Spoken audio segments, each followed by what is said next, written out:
صبح صادق کا وقت تھا جب وہ پھٹ رہی تھی۔ ربیع الاول شریف کی 12 تاریخ تھی۔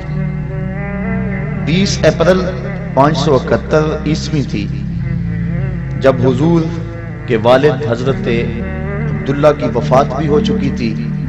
آپ اپنی والدہ محترمہ حضرت آمنہ سلام اللہ علیہا کے گھر آپ کی آغوش میں نور بانٹتے ہوئے جلوہ گر ہوئے۔ 3 روز تک دودھ حضرت سیدہ آمنہ سلام اللہ علیہا نے پلایا۔ اس کے بعد حضرت ثویبہ نے 1 ہفتہ کے بعد حضرت حلیمہ سعدیہ حضور کو اپنی آغوش میں لے گئیں اور 5 سال کی عمر کی کفالت میں رہے، اور اس کے بعد پھر 5 سال کے بعد واپس حضور پلٹ آئے۔ مدینہ منورہ کا پہلا سفر اور والدہ محترمہ حضرت آمنہ کی وفات ابوا کے مقام پر ہوئی جب حضور کی عمر صرف 6 سال تھی۔ آپ کی دایا برکت بنت سالمہ، جس کا نام ام ایمن ہے عرفی نام، اس نے حضور کو واپس مکہ المعظمہ پہنچایا اور حضرت نبی رحمت صلی اللہ علیہ وسلم کو ان کے مشفق چچا جناب ابو طالب کی کفالت میں دیا۔ آپ کے دادا کا انتقال 8 ہجری کو ہو گیا، 8 سال کی عمر میں ہوا۔ آپ نے اپنے چچا کے ہمراہ پہلا سفر 12 سال کی عمر میں شام کی طرف کیا۔ 15 سے 16 سال کی عمر میں حضور نے قریش کے سارے سرداروں کو اور قبیلوں کو اکٹھا کیا اور کہا کوئی گلی میں لٹ جاتا ہے، کوئی بازار میں لٹ جاتا ہے، کوئی جنگل میں لٹ جاتا ہے، آؤ ہم اکٹھا معاہدہ کریں کہ آج کے بعد کوئی کسی کو نہیں لوٹے گا۔ تو حضور نے وہ تاریخی معاہدہ کروایا جس کا نام کتب تواریخ میں حلف الفضول کے نام سے ہے۔ وہ حلف دیا تھا فضل نامی مختلف لوگوں نے، تو اس میں یہ ایک سیاسی اور ایک فلاحی معاہدہ تھا، ایک رفاعی کام تھا جو 15 سال کی عمر میں حضور نے کیا۔ حضرت خدیجۃ الکبریٰ سے حضور کا نکاح 25 سال کی عمر میں ہوا۔ اہل مکہ نے حضور کو 30 سال کی عمر میں صادق اور امین کا خطاب دیا۔ اہل مکہ کی طرف سے یہ خطاب ملنے کے بعد 33 سال کی عمر میں حضور علیہ السلام پر غیبی اسرار و رموز کھلنے شروع ہوئے، ان کا ظہور ہونے لگا اور ایسی خوابیں آنے لگی۔ حجر اسود کو کعبہ کی تعمیر کے لیے جب باہر نکالا تو آپ جانتے ہیں کہ اختلاف بن گیا، ہر ایک کی خواہش تھی کہ حجر اسود کعبۃ اللہ میں اٹھا کے نصب کروں، لیکن کوئی بندہ کسی دوسرے کو برداشت بھی نہیں کرتا تھا، تو قبائل آپس میں لڑ پڑتے، لڑائی ہوتی، حالت ایسی ہوتی کہ خون ریزی ہوتی حرم میں۔ تو حضور نے فیصلہ کیا اور چادر میں ڈال کر حجر اسود کو کہا سارے سردار کو انہیں پکڑ لو اور میں اٹھا کے رکھ دیتا ہوں تاکہ سعادت سے کوئی بھی محروم نہ رہے۔ یہ اس وقت ہوا جب حضور علیہ السلام کی عمر 35 سال تھی۔ 37 سال کی عمر میں حضور نے غار حرا میں خلوتیں اختیار کرنی شروع کر دی، دنیا سے کٹ کر مالک سے رابطہ جوڑا، اور پھر ربیع الاول کے مہینے میں ہی جب حضور کی عمر 40 سال ہوئی تو اللہ کے حبیب صلی اللہ علیہ وسلم حضرت جبریل امین آئے اور نبوت کے اعلان و اظہار کا کہا، اور آقا کریم صلی اللہ علیہ وسلم نے آ کے سب سے پہلے اپنی زوجہ محترمہ حضرت خدیجۃ الکبریٰ کو بتلایا اور کہا یا خدیجہ زملونی، مجھے چادر دو، مجھے سردی محسوس ہو رہی ہے، تو مجھے اپنی جان کا خطرہ ہے۔ اس طرح کے الفاظ حضور نے کہے تو وہ غم گسار بیوی انہوں نے حضور سے کہا کہ آپ غریبوں کے کام آتے ہیں، دکھیوں کے کام آتے ہیں اور آپ کو کوئی پریشانی نہیں ہو سکتی۔ انہوں نے حضور کی ڈھارس بندھائی اور پھر آغاز نزول قرآن ہوا۔ نماز فجر اور عصر کی 2 رکعتیں نبوت کے پہلے سال ہی حضور کے اوپر فرض ہو گئی اور حضور پڑھتے تھے۔ آغاز نزول قرآن مجید یہ رمضان المبارک میں ہوا اور یہ بھی نبوت کا پہلا سال ہی تھا، جمعرات کا دن تھا۔ پھر حضور دعوت تبلیغ اور دعوت اسلام دار ارقم میں دینے لگے۔ مسلمانوں کی تعداد بڑی تھوڑی تھی، اور پھر حضرت نبی اکرم صلی اللہ علیہ وسلم کی عمر جب 43 سال ہوئی تو اس وقت 40 افراد نے اسلام قبول کر لیا۔ 39ویں شخص حضرت امیر حمزہ تھے اور 40ویں شخص حضرت سیدنا عمر فاروق رضی اللہ تعالی عنہ تھے، اور ان کے ایمان لانے سے اسلام کو تقویت ملی اور اب کھلم کھلا نمازیں پڑھی جانے لگی۔ اب یہاں ایک سوال اور اس کا جواب دے کے اپنی بات کو آگے بڑھاؤں گا۔ جو لوگ کہتے ہیں کہ اسلام شمشیر کے زور پہ پھیلا، تلوار کے زور پہ پھیلا، یہ ایک علمی بات ہے اور سادہ اور عام فہم ہے۔ ایک سادہ سا جواب ان کو دیا جا سکتا ہے کہ اسلام شمشیر کے بل بوتے پہ، تلوار کے زور پہ پھیلا۔ مجھے لوگ بتائیں کہ یہ جو 40 لوگ اسلام لائے تھے، اس وقت تو شمشیر ابو جہل کے پاس تھی، اس وقت تو تلوار جو ہے وہ ابو لہب کے پاس تھی، تو یہ 40 لوگ جو اسلام لائے ہیں، یہ لوگ 40 جو ہے جو اسلام کی دولت سے مالا مال ہوئے ہیں، یہ کس بل تلوار کے دم سے اور تلوار کے ڈر سے انہوں نے اسلام قبول کیا ہے، یہ حضور کے خلق کریمانہ کی وجہ سے اور اسلام کی طبی صداقت کی وجہ سے اسلام قبول کیا ہے؟ تو حضور کو تو بعد میں یہ اللہ کی طرف سے اجازت مرحمت فرمائی گئی کہ آپ کافروں اور منافقوں کے ساتھ جو جہاد کریں۔ پہلے تو حضور کی تلواریں، حضور کے ماننے والوں کی تلواریں نیام میں تھیں اور دشمنوں کی تلواریں جو ہیں وہ نیام سے باہر تھیں، تو اس وقت بھی جو اسلام پھیلتا رہا اس سے اندازہ کر لینا چاہیے کہ اسلام تلوار کے زور پہ نہیں پھیلا بلکہ خلق محمدی کے زور پہ پھیلا۔ پھر جب مسلمانوں کا گھیراؤ کر لیا گیا تو مسلمانوں کی پہلی ہجرت حبشہ کی طرف ہوئی۔ اس وقت حضور کی عمر 45 سال تھی اور نبوت کا اعلان کیے ہوئے 5 سال بیت گئے تھے۔ حضور کی عمر جب 47 سال ہوئی تو اس وقت کفار نے حضور کا بائیکاٹ کر دیا، سماجی بائیکاٹ کر دیا، اور شاب ابی طالب میں حضور 3 سال تک اپنے غلاموں کے ساتھ وہاں رہے۔ جس چمڑے پہ لکھ کے وہ معاہدہ کعبے کی دیوار کے ساتھ لٹکایا گیا تھا، اس چمڑے کو دیمک چاٹ گئی اور وہ خود گر گیا، اور پھر جو ہے حضور علیہ الصلوۃ والسلام دوبارہ مکہ المکرمہ میں آئے۔ یہ حضور کی طرف سے، حضور کے لیے اللہ تعالیٰ کی اعانت تھی۔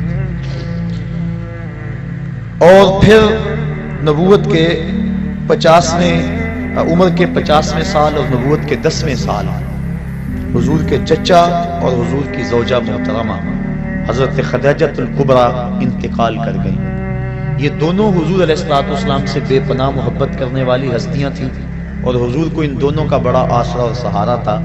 جس سال یہ دونوں ہستیاں انتقال کر گئیں اس سال کو حضور نے عام الحزن، دکھوں کا اور غموں کا سال قرار دیا۔ حضرت خدیجہ الکبریٰ رضی اللہ تعالی عنہا کا جب وقت آخر آیا تو انہوں نے اپنی بیٹی حضرت فاطمہ کو حضور کے پاس بھیجا اور کہا کہ جاؤ اپنے باپ سے کہو کہ مجھے چادر رحمت عطا کر دیں۔ حضرت فاطمہ الزہرا رضی اللہ تعالیٰ عنہ حاضر ہوئی۔ حضور نے کہا بیٹا اپنی ماں سے پوچھو یہ چادر کس لیے مانگ رہی ہیں؟ تو حضرت فاطمہ الزہرا پوچھنے کے لیے آئی، حضور بھی پیچھے آ گئے۔ تو حضرت خدیجہ نے عرض کی کہ حضور میرا وقت آخر ہے اور مجھے پتا ہے کہ اب میں اللہ کے حضور جانے والی ہوں، میری خواہش ہے آپ مجھے یہ چادر دے دیں اور بعد انتقال اس چادر سے مجھے کفن دیا جائے۔ اب سنیے حضور کے لفظ۔ میں پرسوں ایک جگہ پہ گیا تو بڑا سا بینر لگا ہوا تھا، نہ کم نہ حاوی، عورت کے حقوق مساوی۔ آج عورت اپنے حقوق کی جنگ ابھی تک لڑ رہی ہے اور وہ برقعے کو اپنے لیے قید خانہ سمجھتی ہے۔ اسے نہیں پتا کہ مصطفیٰ نے عورت کو آبرو دی ہے۔ آج بھی نبی کا دین جہاں نہیں پہنچا وہ بیوی کو پاؤں کا جوتا خیال کرتے ہیں، اور مغرب جس کے پیچھے ہم دوڑتے ہیں وہ بیوی کو کتیا کہہ کے پکارتے ہیں، اور آج وہ اپنے حقوق کی جنگ لڑ رہی ہے اور برقعے کو قید خانہ سمجھتی ہے۔ اسے نہیں پتا اس برقعے کا ایک ایک تار اس کی آبرو کا محافظ ہے۔ شاید اگر اسے اس بات سے علم ہو کہ افلاطون تو عورت کو انسان ماننے کے لیے تیار نہیں، یہ مصطفیٰ ہیں جس نے عورت کو آبرو بخشی اور عورت کو عزت عطا فرمائی۔ اب سنیے حضور کے لفظ۔ جب حضرت فاطمہ الزہرا نے آ کے عرض کی کہ حضور میرے باپ میری والدہ ماجدہ چادر مانگ رہی ہیں، تو آقا کریم صلی اللہ علیہ وآلہ وسلم گئے اور انہوں نے کہا حضور میں اس لیے مانگ رہی ہوں کہ میرا وقت آخر ہے، تو آقا کریم کی آنکھیں چھلکی اور پھر فرمایا اے خدیجہ تو نے تو چادر مانگی ہے، لو اردت جلدی لا آتیتو کے، اگر تو میری جلد بھی مانگ لیتی تو میں وہ بھی پیش کر دیتا۔ تو اس وقت حضور کی عمر 50 سال تھی۔ حضرت خدیجۃ الکبریٰ کے انتقال کے بعد حضور کی عمر جب 52 سال ہوئی تو 27 رجب کو 12 نبوت کو واقعہ معراج ہوا۔ پہلے 2 نمازیں فرض تھی، اب 3 نمازیں اور ساتھ شامل ہو گئیں، اور کل حضور پر جو ہیں وہ 5 نمازیں فرض ہوئیں۔ لیکن حضور کی ذات پر 6 نمازیں فرض تھی، تہجد بھی حضور پر فرض تھی، لیکن پڑھتے حضور 8 تھے، اس کے علاوہ نوافل کی ادائیگی بھی حضور کرتے تھے۔ امت پہ پہلے 50 نمازیں فرض ہوئی تھی، لیکن حضرت موسیٰ علیہ السلام کی درمیان میں جو مداخلت ہوئی اس کی وجہ سے 5 نمازیں رہ گئیں۔ یہ امت مصطفیہ پر حضرت موسیٰ علیہ السلام کا احسان ہے، جس کو امت کو نہیں بھولنا چاہیے۔ پھر مدینہ منورہ کے 15 افراد، جب حضور کی عمر جو ہے وہ یہی 52 سال تھی، 52 سال تھی حضور کی عمر، تو پھر کچھ لوگ جو ہیں وہ 18 افراد ایمان کی دولت سے مالا مال ہوئے، اس کو بیعت عقبہ اولیٰ بھی کہتے ہیں۔ پھر اس کے بعد 72 افراد نے اسی سال ذو الحج کے مہینے کے اندر جو ہے وہ بیعت کی، اس کو جو ہے 72 افراد نے قبول کیا حضور علیہ السلام کے ہاتھ پہ اسلام کو۔ تو یہ اگلا سال تھا، یعنی نبوت کا 13واں سال۔ مکہ معظمہ سے حضور علیہ السلام جو ہے وہ اسی سال ارادہ کیا، اور اگلے سال حضور علیہ السلام نے نبوت کے 14ویں سال میں 17 صفر کو نبوت کی، 13 کو حضور نے مدینہ شریف کی طرف ارادہ کیا، اور پیر کے دن 8 ربیع الاول، ایک روایت کے مطابق 12 ربیع الاول کے مبارک دن نبوت کے 13ویں سال حضور علیہ السلام قباء میں تشریف لائے۔ مدینہ شریف میں 12 ربیع الاول کو داخل ہوئے، فرضیت جمعہ کا حکم ہوا، حضرت ابو ایوب انصاری کے گھر میں قیام کیا۔ اس وقت حضور کی عمر جو ہے وہ 54 سال تھی۔ مسجد نبوی کی بنیاد بھی رکھی حضور علیہ السلام نے۔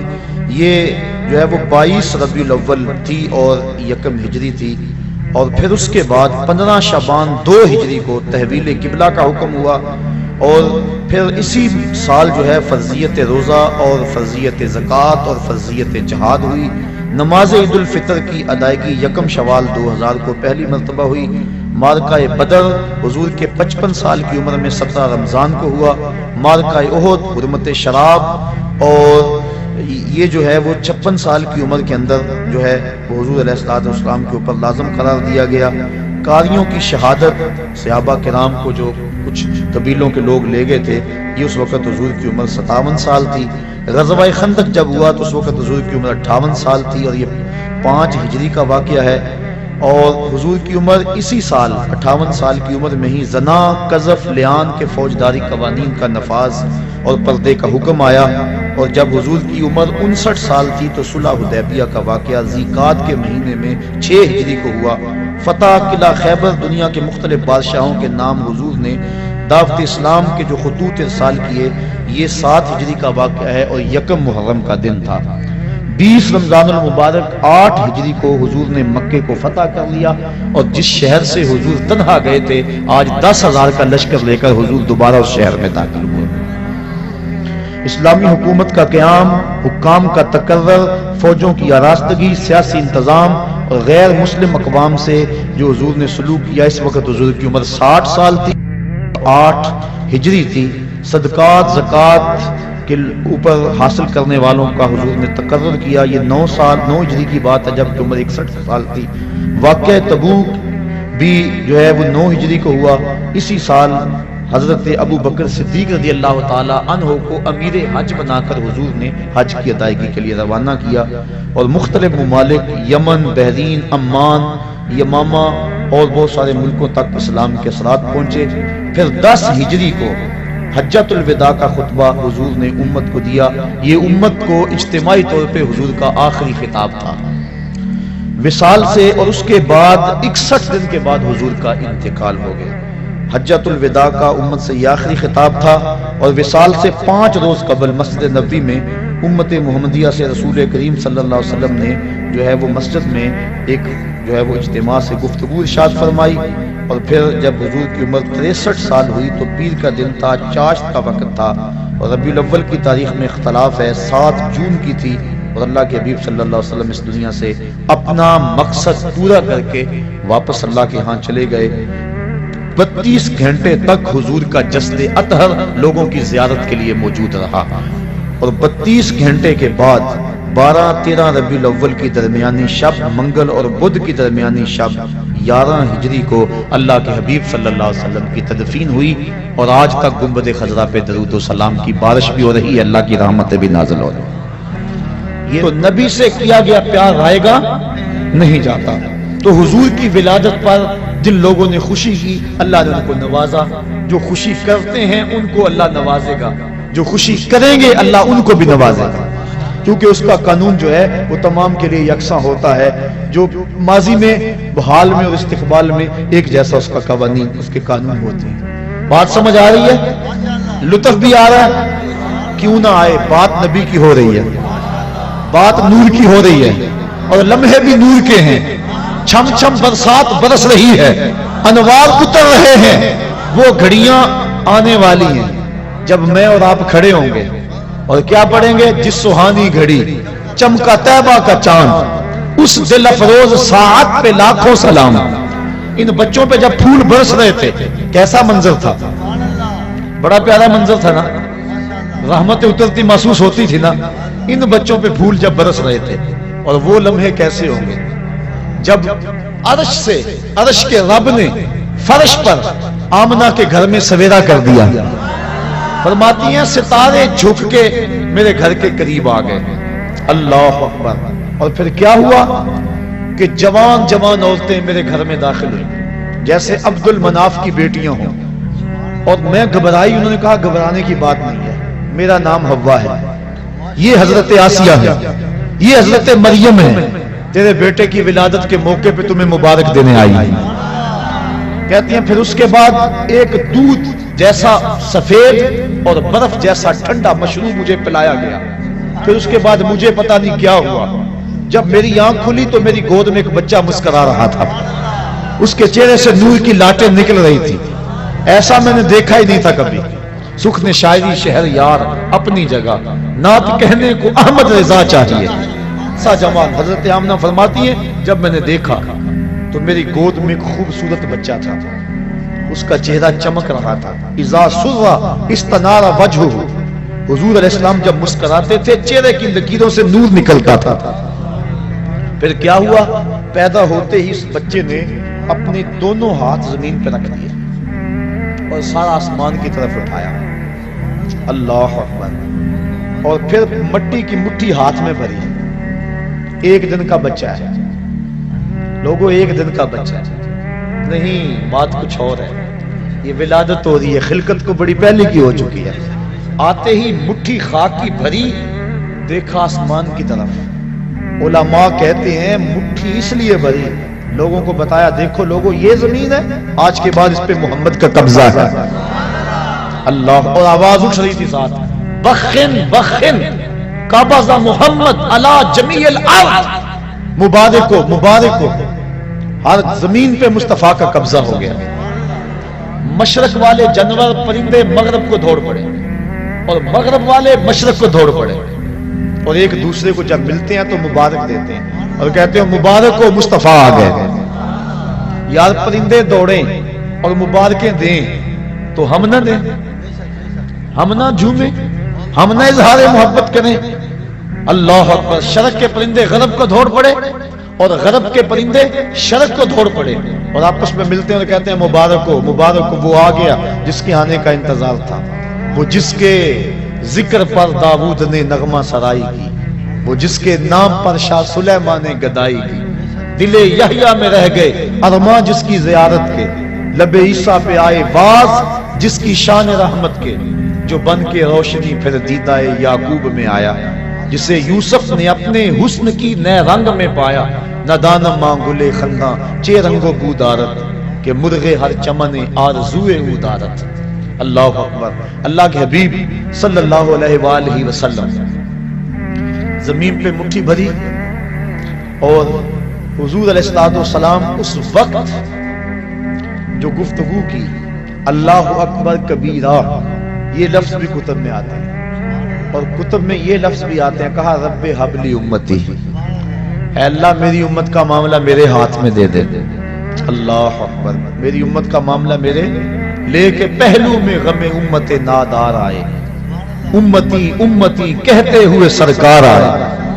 حضور امتی امتی کہتے ہوئے آئے، ساری زندگی امتی امتی پکارا. غار پھر جس سال حضور آئے نا، اس سال کا عربوں نے نام رکھا. یہ میں نے ابھی بتایا ہے کہ جس سال حضرت خدیجۃ الکبریٰ اور حضرت نبی رحمت کے شفیق چچا انتقال کر گئے، اس سال کا نام حضور نے عام الحزن رکھا، کیونکہ ہجری کا آغاز حضرت عمر فاروق کے دور میں ہوا تھا. پہلے سالوں کے نام رکھتے تھے. اب جس سال حضور پیدا ہوئے اس کا ایک نام ہے عام الفیل، لیکن اس کا ایک اور نام رکھا عربوں نے. کیا نام رکھا؟ سنۃ الفرح والابتہاج.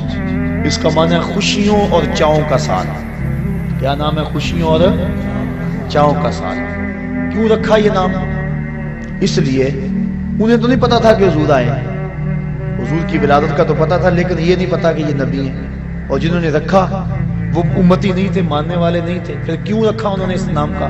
اگر میں کہوں آج چاہ کا دن ہے، خوشی کا دن ہے، تو یہ ہے کیونکہ میں آقا کو مانتا ہوں. پر اگر پتہ ہی نہ ہو کوئی کہے تو پھر وجہ کوئی اور ہوگی. تو انہوں نے اس سال کا نام رکھا سنۃ الفرح والابتہاج. علماء کہتے ہیں کیوں رکھا؟ اس لیے رکھا کہ درختوں پہ پھل زیادہ آیا. جس سال حضور پیدا ہوئے چشموں کا پانی بڑھ گیا، چراگاہیں سرسبز ہو گئی، جانوروں کا دودھ بڑھ گیا. عرب کے لوگ بیٹیوں کو قتل کرتے تھے، لیکن جس سال حضور کی ولادت ہوئی ہر گھر میں بیٹا پیدا ہوا. آج بھی جس شخص کے ہاں اولاد نرینہ نہ ہوتی ہو، علماء کہتے ہیں خلوص نیت سے کہے اے اللہ مجھے بیٹا دے دے، میں تیرے رسول کا میلاد کرواؤں گا، اللہ بیٹا ہی عطا فرمائے گا. نیت اس کی خالص ہو. اللہ اکبر. تو ہر گھر میں بیٹے پیدا ہوئے، جہاں بھی پیدائش ہوئی بیٹے ہی پیدا ہوئے. تو اس سال ہر گھر میں خوشی تھی، غم قریب نہیں آیا. اس لیے نام رکھا سنۃ الفرح والابتہاج. یہ خوشیوں اور چاؤں کا سال ہے. ناگہاں ساکن ہواؤں پہ روانی آ گئی. ناگہاں ساکن ہواؤں پہ روانی آ گئی اور چمن کے پتے پتے پر جوانی آ گئی. آج زانوئے ازل نے صبح پہ انگڑائی لی اور مسکرا کر ایک کرن نے ہاتھ میں شہنائی لی. مخزن اسرار قدرت کے امی پیدا ہوئے، غل ہوا دنیا میں ختم المرسلی پیدا ہوئے. محمد مصطفیٰ آئے، بہاروں پر بہار آئی، زمین کو چومنے جنت کی خوشبو بار بار آئی. گلی گلی روشن ہو گئے، ہر گھر میں اجالا ہو گیا. وہ کہانی لمبی ہے اگر میں چھیڑ دوں کہ حضرت علیمہ سعدیہ کیسے آئی اور پھر حضور نے وہ سبز کپڑا کیسے ہٹایا اور نور کی لاٹ آسمان تک کیسے گئی اور پھر لال کو پکڑ کے گود سے کیسے لگایا اور پھر حلیمہ کی بیٹی شیمہ حضور کو لوریاں کیا دیا کرتی تھی. وہ ایک لمبی کہانی ہو جائے گی. میں تیسری بات بھی عرض کرنی ہے. تو پہلا مقصد، پہلی چیز تخلیق مصطفیٰ، اور وہ کب ہوئی؟ جب وقت کا تعین اور تشخص نہیں تھا. دوسری ولادت مصطفیٰ، اور ولادت 12 ربیع الاول کی سہانی گھڑی جب صبح صادق طلوع ہو رہی تھی. دن اور رات کے سنگم میں حضور پیدا ہوئے. چونکہ رات کی خواہش تھی حضور میرے دامن میں آئے، اور دن کی آرزو تھی کہ میرے دامن میں آئے. اور اگر رات کو آ جاتے دن محروم رہتا تھا، دن کو آتے رات محروم رہتی. تو حضور تو رحمت للعالمین ہے. اس لیے دن آ رہا تھا، رات جا رہی تھی. جہاں دونوں کا ملاپ ہو رہا تھا وہاں مصطفیٰ جلوہ گر ہو گئے. اللہ. 12 ربیع الاول کی سہانی گھڑی تھی، عام الفیل، واقعہ صاحب فیل کے 55 دن بعد حضور اس دنیا پہ جلوہ گر ہو گئے.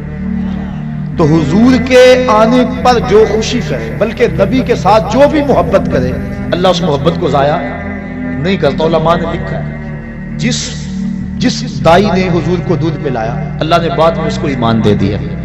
اللہ اکبر.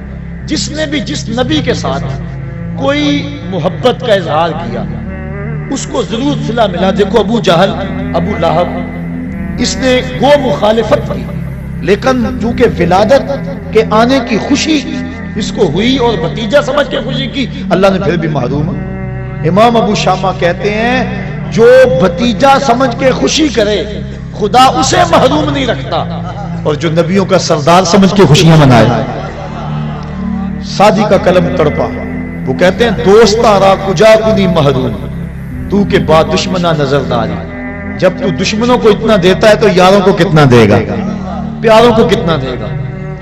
ہندوستان میں صرف ایک صحابی ہوا ہے اور اس کا نام ہے رتن. واقعہ اس طرح ہوا، رتن تاجر تھا اور تجارت کی غرض سے حجاز گیا، حجاز مقدس. وہاں جب پہنچا تو حرم کے قریب ایک گہری کھائی تھی، اس کے پاس کچھ بچے لگے ہوئے تھے.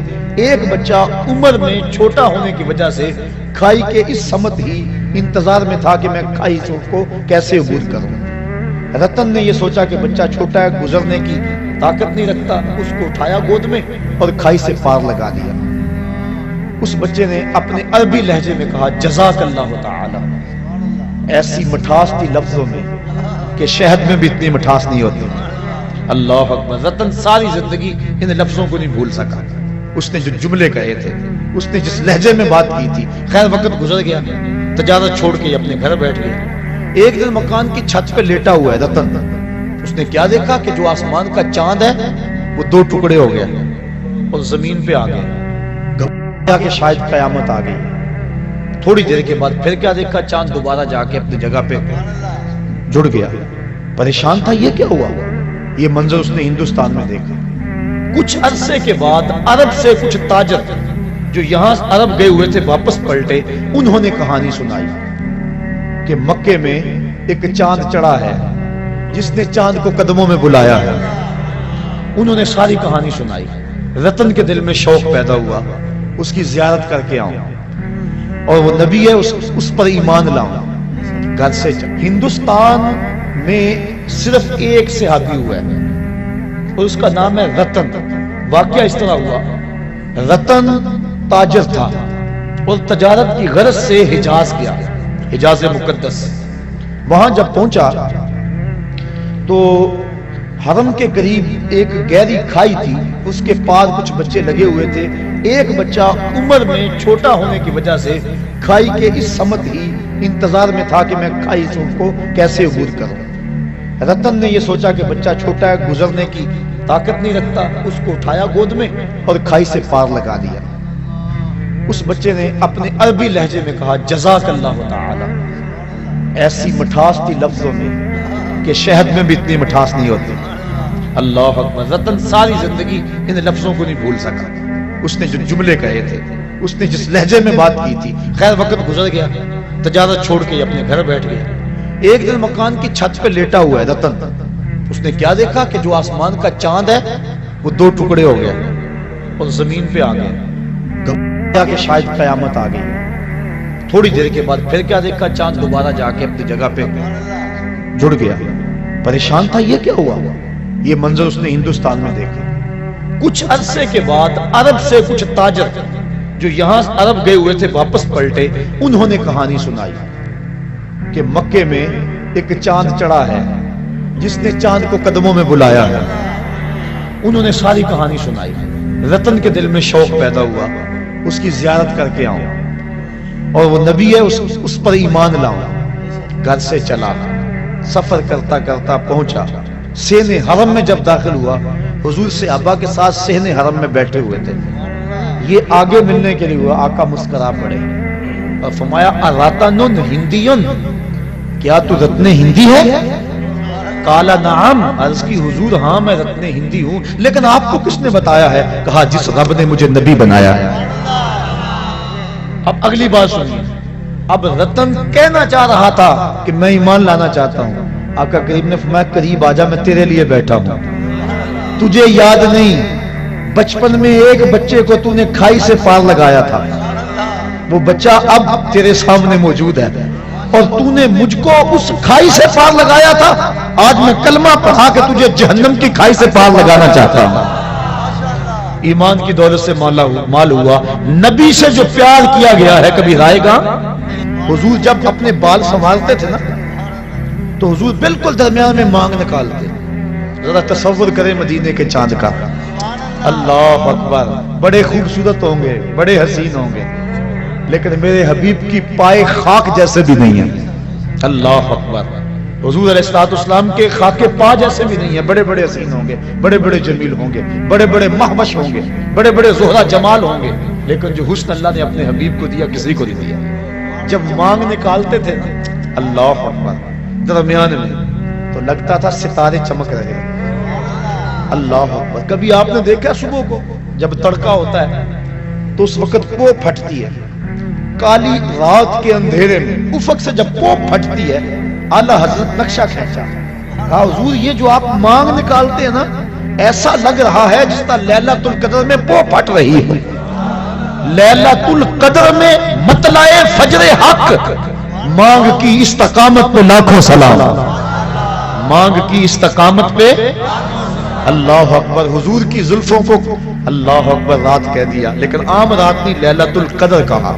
تو بات اعلیٰ حضرت جب بھی بولتے ہیں حد کرتے ہیں۔ اب اللہ کے حبیب صلی اللہ علیہ وآلہ وسلم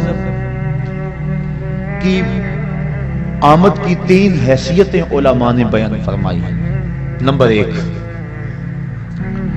تخلیق مصطفیٰ، جس کو کہتے ہیں خلقت محمدیہ، اور دوسرا ہے ولادت محمدیہ، اور تیسرا ہے بعثت محمدیہ۔ حضور کی تخلیق کب ہوئی، حضور کی ولادت پیدائش کب ہوئی، اور حضور علیہ الصلوۃ والسلام کی بعثت کب ہوئی۔ تو بعثت کا یہاں اور ولادت کا یہاں آپ سن چکے ہیں، پھر اس کو تھوڑی سی تفصیل سے عرض کرنا چاہوں گا۔ حضور کی تخلیق کب ہوئی یہ آج تک کوئی نہیں بتا سکا کہ حضور پیدا کب ہوئے، تخلیق کب ہوئی۔ حضور سے پوچھا گیا اس بات میں تو آقا کریم صلی اللہ علیہ وسلم نے ارشاد فرمایا، میں اس وقت بھی نبی تھا جب آدم علیہ السلام مٹی اور پانی کے درمیان تھے۔ یہ نہیں بتایا کہ میں نبی کب بنا ہوں اور میری تخلیق کب ہوئی ہے۔ اور دوسرا فرمایا، اول ما خلق اللہ نوری، اللہ نے سب سے پہلے میرے نور کو پیدا فرمایا ہے۔ اس کائنات میں سب سے پہلی چیز جو تخلیق کی گئی، مخلوق اول، اللہ کی ذات مخلوق نہیں ہے، وہ خالق ہے، اس کو کسی نے پیدا نہیں کیا، تخلیق نہیں کیا، کسی نے بنایا نہیں، اور اس پر کبھی بھی ایسا وقت نہیں آیا کہ وہ نہ ہو، وہ ازلی ہے، ابدی ہے۔ تو کائنات تخلیق گئی، ماں سے اللہ جو کچھ ہے اس کو خلق کیا گیا، تخلیق کیا گیا۔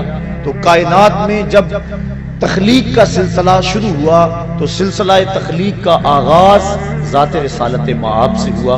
حضور فرماتے ہیں اللہ نے سب سے پہلے میرے نور کو پیدا فرمایا۔ ایک روایت میں آتا ہے اللہ نے سب سے پہلے لوح کو پیدا کیا، اللہ نے سب سے پہلے قلم کو پیدا کیا، اول ما خلق اللہ القلم، اللہ نے سب سے پہلے قلم کو پیدا کیا۔ ایک روایت میں آتا ہے اللہ نے سب سے پہلے جو ہے وہ عقل کو پیدا کیا۔ مختلف روایات مختلف کتابوں میں موجود ہیں۔ آج لوگ کہتے ہیں کہ سب سے پہلے تو عقل پیدا ہوئی، سب سے پہلے تو قلم کو پیدا کیا گیا، سب سے پہلے تو لوح کو پیدا کیا گیا، اور اول ما خلق اللہ نوری یہ بھی حدیث ہے، لیکن ان کا خیال روئے سخن ادھر ہی رہتا ہے جی سب سے پہلے تو قلم کو پیدا کیا گیا۔ اور اگر چلو یہ نہ بھی مانو تو حدیثیں متضاد ہیں، لہذا احتمال جاتا رہا، جب احتمال آ گیا تو پھر استدلال باقی نہ رہا۔ لیکن محدثین کے ہاں ایک طریقہ ہے کہ جب حدیثیں مختلف ہوں تو وہ تطبیق کرتے ہیں۔ مثال کے طور پہ سب سے پہلے قیامت کے دن سوال کس چیز کا ہوگا؟ نماز کا۔ اور ایک حدیث میں قیامت کے دن سب سے پہلا سوال قتل کا ہوگا۔ تو علماء کہتے ہیں دونوں حدیثیں اپنی جگہ پہ ٹھیک ہے، سب سے پہلے قتل کا سوال ہوگا، سب سے پہلے نماز کا سوال ہوگا۔ تو فرماتے ہیں اس کی تطبیق یوں ہے، عبادات میں حقوق اللہ میں سب سے پہلا سوال نماز کا ہوگا، اور حقوق العباد میں معاملات میں سب سے پہلا سوال قتل کا ہوگا۔ تو یہ اس کی تطبیق کر لیں تو دونوں حدیثیں اپنی اپنی جگہ پہ ٹھیک ہیں۔ تو یہ حدیثیں سب سے پہلے میرے نور کو پیدا کیا گیا، سب سے پہلے لوح کو پیدا کیا گیا، سب سے پہلے قلم کو پیدا کیا گیا، سب سے پہلے عقل کو پیدا کیا گیا۔ تو اس کی تطبیق قلندر لاہوری شاعر مشرق حکیم الامت علامہ اقبال نے کی۔ وہ کہتے ہیں لوح بھی تو قلم بھی تو، لوح بھی تو، سبحان اللہ نہیں کہی آپ نے، علامہ اقبال نے تطبیق کی، لوح بھی تو قلم بھی تو، تیرا وجود الکتاب، گنبد آب گینا رنگ تیرے محیط میں حباب۔ حضور لوح بھی تمہارا نام ہے، قلم بھی تمہارا ہی نام ہے۔ اس لیے اگر کہا گیا کہ لوح کو پیدا کیا گیا ہے، سب سے پہلے قلم کو پیدا کیا گیا ہے، تو یہ سارے نام حضور کے ہی ہیں۔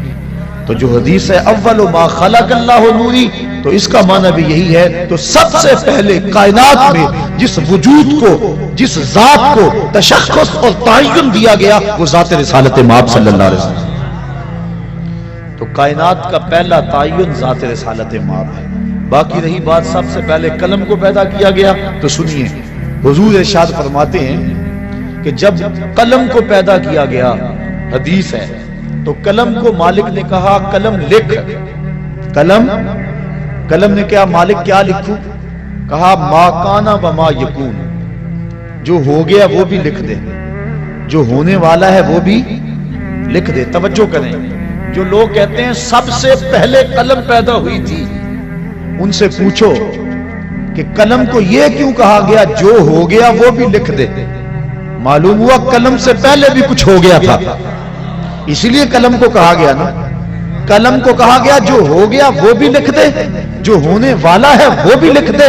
معلوم ہوا قلم ہی اول نہیں تھی، قلم سے پہلے بھی کچھ ہوا تھا جس کو لکھنے کا کہا گیا تھا، اور وہ پہلے کون تھا؟ وہ نور محمدی کی تخلیق تھی۔ لوح بھی تو قلم بھی تو، تیرا وجود الکتاب، گنبد آبگینہ رنگ تیرے محیط میں حباب۔ تو سب سے پہلے جس ذات کو شرف وجود بخشا گیا وہ ذات رسالت مآب صلی اللہ علیہ وسلم، اور فرمایا اول ما خلق اللہ نوری ومن نوری خلق کل شیء۔ اللہ نے سب سے پہلے میرے نور کو پیدا کیا، پھر کائنات کی ہر شے کو میرے نور سے پیدا کیا۔ اس طرح کائنات کی ہر شے کی اصل ذات رسالت مآب صلی اللہ علیہ وسلم۔ یہ ہے حضور علیہ السلام کی خلقت، اس کو کہتے ہیں خلقت محمدیہ۔ سب سے پہلے پیدا تخلیق حضور کیے گئے، کب ہوئے؟ چونکہ وقت بنتا ہے لیل و نہار کی گردش سے، اور لیل و نہار دن اور رات بنتے ہیں چاند اور سورج کی وجہ سے۔ اور جب حضور کو تخلیق کیا گیا اس وقت چاند سورج نہیں تھے، اس وقت جب چاند سورج نہیں تھے تو لیل و نہار کیسے ہوتے؟ جب لیل و نہار نہیں تھے تو وقت اور گھڑیاں اور گھنٹے، منٹ اور ساعتیں کیسے بنتی؟ اس لیے جب کسی نے پوچھا بھی نا حضور آپ کو کب نبوت ملی تھی، تو آقا کریم نے کیا کہا؟ تم اتنا سمجھ لو، اللہ اکبر، جب آدم علیہ السلام مٹی اور پانی کے درمیان تھے اس وقت میرے سر پہ نبوت کا تاج سجا ہوا تھا۔ سجا کب یہ تم نہیں جان سکتے۔ تو حضور علیہ السلام کی تخلیق اس وقت ہوئی جب وقت نہیں تھا۔ یہ وقت میں کہہ رہا ہوں چونکہ میرے پاس لفظ نہیں ہے۔ دوسری ہے حضور کی ولادت، اور وہ آپ جانتے ہیں کہ 12 ربیع الاول تھا، تڑکے کا وقت تھا، چھم چھم رحمتیں اتر رہی تھی، کائنات پہ اندھیرے پھیلے ہوئے تھے کہ اچانک روشنی ہوئی۔ حضرت آمنہ کہتی ہیں کہ ستارے میرے گھر کے اتنے قریب آ گئے کہ مجھے یوں لگا کہ ابھی گر پڑیں گے، اور پھر کیا ہوا؟ اللہ اکبر، خرج منی نور، میرے بطن سے نور نکلا۔ پتہ نہیں دنیا کو کیا ہو گیا ہے، جس نے بھیجا وہ کہتا ہے میں نے نور بھیجا، جس کی گود میں آیا وہ کہتی ہے میری گود میں نور آیا، جس زوجہ محترمہ کے پاس رہے وہ کہتی ہیں کہ فتبینت العبرۃ بشعاع نور وجہہ۔ حضور جب آنگن میں آتے تھے، کمرے میں آتے تھے، اندھارے ختم ہو جاتے اور اجالے ہو جاتے۔ جس دائی کے پاس گئے ہیں وہ بھی کہتی ہیں ما کننا نحتاج الی السراج من یوم اخذناہ، جب سے یہ ہمارے گھر آیا ہے نا ہمیں دیا جلانے کی ضرورت ہی پیش نہیں آئی۔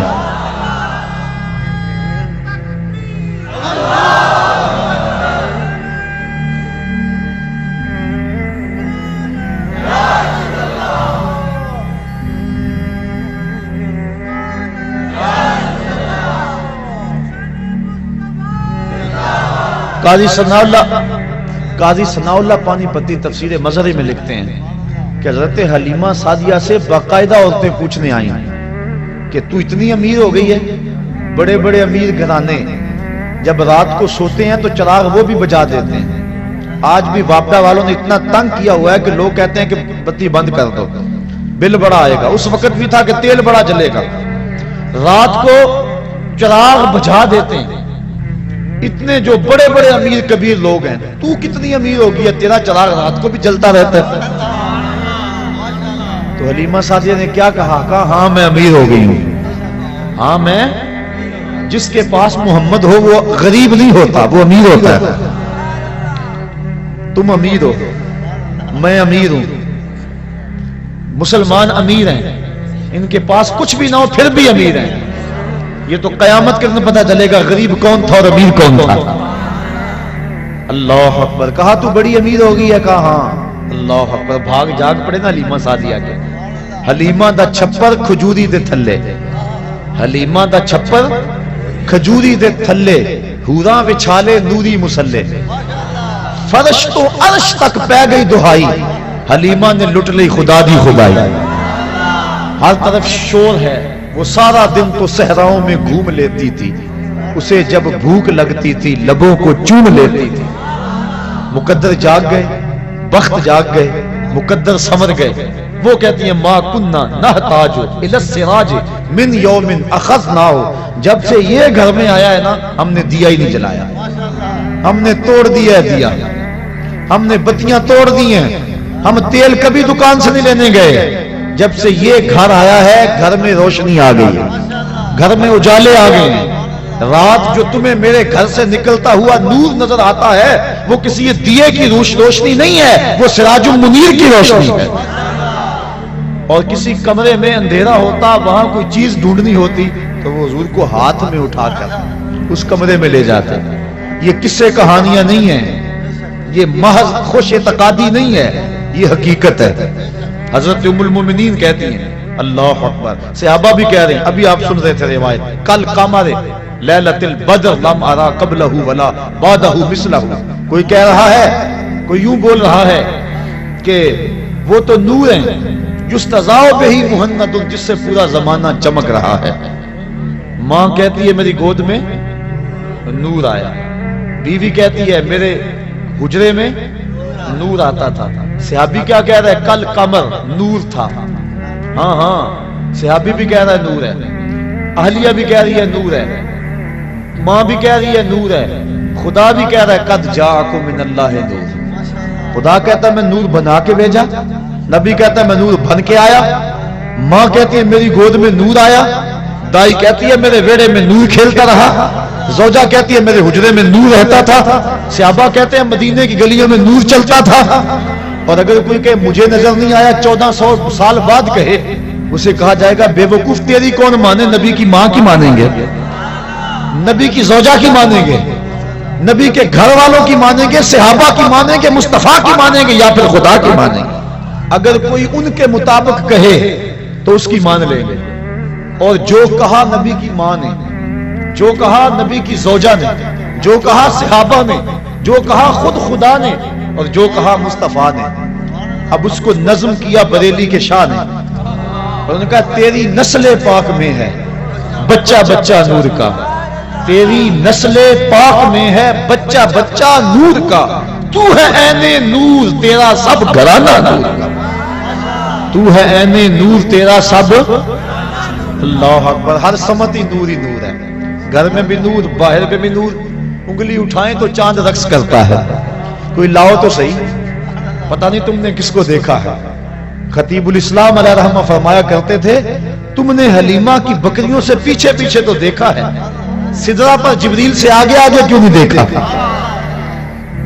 ارے ناداں تو نے مطلب کو مقید کر دیا. تو نے یوسف کو کنویں میں دیکھا تو کیا دیکھا؟ اقبال علیہ رحمہ کہہ رہے ہیں تو نے یوسف کو کنویں میں دیکھا تو کیا دیکھا؟ ارے ناداں جو مطلق تھا مقید کر دیا تو نے یوسف کو کنان کے کنویں میں تو دیکھا ہے، مصر کے تخت پہ کیوں نہیں دیکھا؟ تو نے مکے کی گلیوں میں چلتا تو دیکھا ہے، سدرہ کی روشوں پہ چلتا کیوں نہیں دیکھا؟ تو نے کھانا کھاتے تو دیکھا ہے، لیکن کئی کئی دن بغیر کھانے کے مصطفیٰ کو گزارا کرتے کیوں نہیں دیکھا؟ تو نے نکاح کرتے تو دیکھا ہے، لیکن مالک کے قرب ناز میں ایسا تجرد پیدا ہوتا ہے کہ جبریل بھی پیچھے رہ جاتے ہیں. کوئی فلک تے رہ یار گیا، کوئی جا سدرا تے ہار گیا، کوئی لاؤ تو صحیح ایسا. زمانہ ڈھونڈے ثانی تو بڑی چیز ہے، سایہ نہ ملے گا. ایسا ہے ہی کوئی نہیں. کسی ماں نے جنم ہی نہیں دیا. حسان بن ثابت فرماتے ہیں دیکھتا کیسا، کیسے دیکھتی میری آنکھ، ایسا تو پیارا کسی نے جنم ہی نہیں دیا. کسی ماں نے جنا ہی نہیں ہے. خدا نے وہ سچائی پن چھڑے ہے جدے وچ محمد نو ٹالیا سی. اللہ اکبر. آمنہ کا گھر روشن ہو گیا. بات سمجھ آ رہی ہے؟ لطف بھی آ رہا ہے؟ کیوں نہ آئے، بات نبی کی ہو رہی ہے، بات نور کی ہو رہی ہے، اور لمحے بھی نور کے ہیں. چھم چھم برسات برس رہی ہے، انوار اتر رہے ہیں. وہ گھڑیاں آنے والی ہیں جب میں اور آپ کھڑے ہوں گے اور کیا پڑھیں گے؟ جس سہانی گھڑی چمکا طیبہ کا چاند، اس دل افروز ساعت پہ لاکھوں سلام. ان بچوں پہ جب پھول برس رہے تھے کیسا منظر تھا؟ بڑا پیارا منظر تھا نا. رحمت اترتی محسوس ہوتی تھی نا. ان بچوں پہ پھول جب برس رہے تھے، اور وہ لمحے کیسے ہوں گے جب عرش کے رب نے فرش پر آمنہ کے گھر میں سویرا کر دیا. فرماتی ہیں ستارے جھک کے میرے گھر کے قریب آ گئے. اللہ اکبر. اور پھر کیا ہوا کہ جوان جوان عورتیں میرے گھر میں داخل ہوئی جیسے عبد المناف کی بیٹیاں ہوں. اور میں گھبرائی. انہوں نے کہا گھبرانے کی بات نہیں ہے، میرا نام حوا ہے، یہ حضرت آسیہ ہے، یہ حضرت مریم ہے، تیرے بیٹے کی ولادت کے موقع پہ تمہیں مبارک دینے آئی. کہتی ہیں پھر اس کے بعد ایک دودھ جیسا سفید اور برف جیسا ٹھنڈا مشروب مجھے پلایا گیا. پھر اس کے بعد مجھے پتا نہیں کیا ہوا، جب میری آنکھ کھلی تو میری گود میں ایک بچہ مسکرا رہا تھا. اس کے چہرے سے نور کی لاٹیں نکل رہی تھی. ایسا میں نے دیکھا ہی نہیں تھا کبھی. بک چند بدر شاہ شانی ہے. ذرا ذوق لے لو اس پہ. حد کر دی گولڑے کے تاجدار نے. اللہ جی یہ آمنہ دیکھ رہی ہے. مکھ چند بدر شاہ شانی ہے، متھے چمک دی لاٹ نورانی ہے، کالی زلف تے اکھ مستانی ہے، مخمور اکھی ہن مد بھریاں. ایسا دیکھا ہی نہیں. میں پھر وہی کہہ دوں جو روز کہتا ہوں، تو اجے میرا یار نہیں ڈٹھا. ہاں میں بار بار یہی کہتا ہوں. مجھے بڑا لطف آتا ہے ان لفظوں میں. اور لڑائی بھی اس لیے ہو رہی ہے کہ لوگوں نے دیکھا ہی نہیں. دیکھ لیتے جھگڑا نہ کرتے، جانے مارتے. لوگ اس لیے بحث کر رہے ہیں کہ انہوں نے دیکھا. جنہوں نے دیکھا ہے وہ تو سبحان اللہ کہہ رہے ہیں. اللہ تو اجے میرا یار نہیں ڈٹھا. جنہوں ویکھ کے چند شرماوے، ادھی راتی دن چڑھ جاوے، جو رخ تو نقاب اٹھاوے تے جے نکلے سیر کرن نو، سارا گلشن سیس نواوے اتے دھرتی لف لف جاوے. جے ہاتھ پھلا وچ رکھدا ہاتھ پھلا تو ود جاوے. نین نشیلے مست رسیلے وچ سونا کجل سہاوے. بجلی ڈردی لشک نہ مارے متا بے ادبی ہو جاوے. خلق خدے نے مولی دنیا، کوئی ورلا ہی جان بچاوے.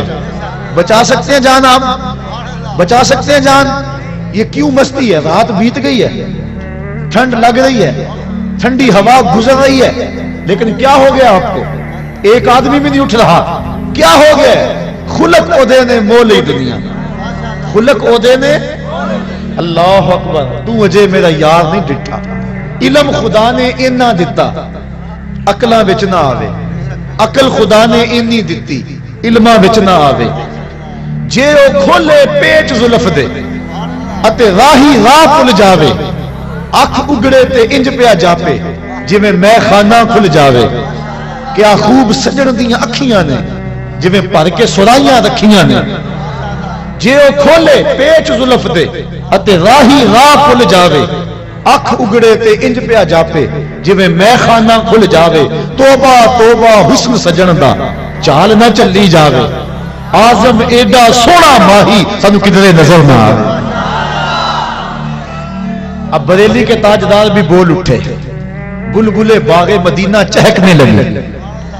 اللہ اکبر. اعلیٰ حضرت کیا بولے؟ باد صبا چلنے لگی. کہا بل بل نے ان کو گل کہا. بل بل نے آغا بلبل کی منتہائی پرواز یہی ہے. اللہ اکبر. اعلی حضرت حد کر گئے اور جب بھی بولتے ہیں حد کر دیتے ہیں. میں کل ہی کہاں بیان کر رہا تھا, بات کوئی بن گئی.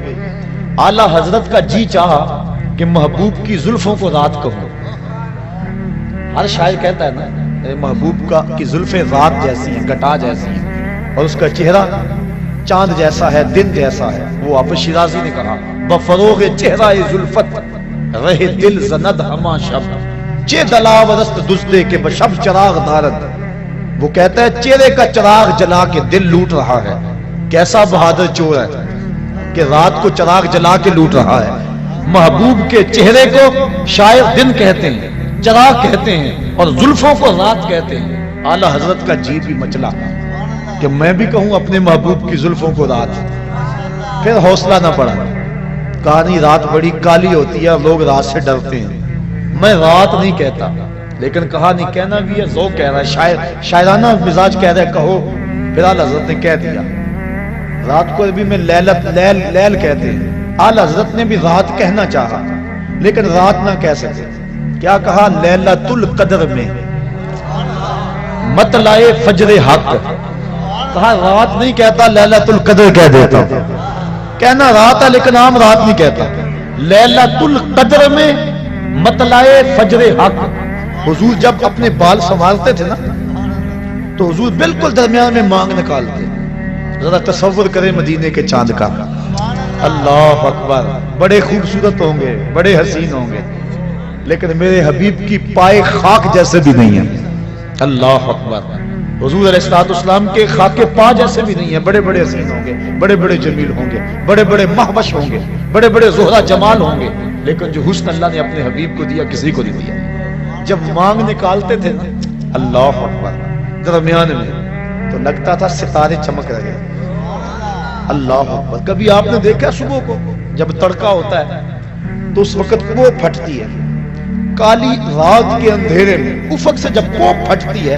اعلی حضرت نقشہ کھینچا, کہا حضور یہ جو آپ مانگ نکالتے ہیں نا ایسا لگ رہا ہے جس طرح لیلۃ القدر میں وہ پھٹ رہی ہے. لیلۃ القدر میں مطلع فجر حق. مانگ کی استقامت پہ لاکھوں سلام. مانگ کی استقامت پہ اللہ اکبر. حضور کی زلفوں کو اللہ اکبر رات کہہ دیا, لیکن عام رات نہیں, لیلۃ القدر کہا. تو بات ہے اعلی حضرت جب بھی بولتے ہیں حد کرتے ہیں. سخن شاعری شہر یار اپنی جگہ, نعت کہنے کو احمد رضا چاہیے. اعلی حضرت بولے بل بل نے گل ان کو کہا, کمری نے سروے. بات آپ بھولے نہیں کہاں سے بات چل رہی ہے, جب حضرت آمنہ کی پہلی نظر رخ محبوب پہ پڑی. اللہ اکبر. تصور جمال ہے, آمنہ کی آنکھیں حضور کو دیکھ رہی ہیں. بیٹا تو کوجا بھی ہو, ماں کہتی ہے میرے لال جیسا کوئی نہیں. اس ماں کے صدقے جس کا بیٹا محمد ہے, ہماری ساری آبرویں عزتیں اب واقعی اس مٹی پہ قربان جس میں مصطفیٰ کی ماں آسودہ خاک ہے. پہلی نظر پڑی. اللہ اکبر. اعلی حضرت بولے کیا بل بل نے گل ان کو کہا, کمری نے سروے جاں فضا. حیرت نے جھنجھلا کر کہا یہ بھی نہیں وہ بھی نہیں, خورشید تھا کس زور پر, کیا بھڑ کے چمکا تھا قمر, بے پردہ جب وہ رخ ہوا یہ بھی نہیں وہ بھی نہیں. اللہ اکبر. اب میں اپنے پیر کی کہانی سناؤں. وہ کہتے ہیں ملدا نہیں محمد ورگا ساری وچ خدائی, اس تصویر نورانی کولو غیرہ رمز نہیں پائی.